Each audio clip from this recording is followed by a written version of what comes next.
स्कर्दू शहर और गिरदुनवा में वक्फे से जारी बारिश के सबब लैंड स्लाइडिंग के खतरात भी बढ़ने लगे हैं। इसी हवाले से मजीद बता रहे हैं इकबाल अली।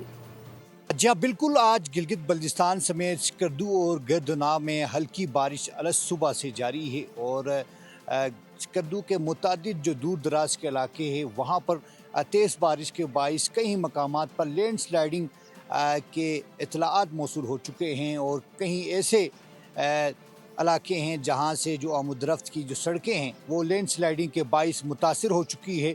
इसके अलावा अगर हम स्कर्दू शहर की बात करें तो आज सुबह से ही हल्की बारिश हो रही है। इसके अलावा खुशाइन बात यह है कि बारिश होने के बावजूद भी स्कर्दू शहर में जो इंटरनेशनल एयरपोर्ट स्कर्दू है यहाँ पर मुतादिद जो परवाज़ें हैं वो लैंड कामयाबी से लैंड कर चुकी है और सयाहों की काफ़ी तादाद स्कर्दू पहुँच चुकी है। दूसरी जानिब पे गिलगित बल्तिस्तान के मुतादिद ऐसे इलाके हैं जहाँ पर लैंड स्लाइडिंग हुई है। गिलगित स्कर्दू रोड भी कहीं एक मकामात पर लैंड स्लाइडिंग के बाइस आमद-ओ-रफ्त बंद हो चुकी है। और आज की अगर बात करें तो आज अलस सुबह से हल्की बारिश हो रही है और मौसम बहुत ही खूबसूरत और ठीक है दिलकश इकबाल नज़र अली, आ रहा है। बहुत शुक्रिया आपका।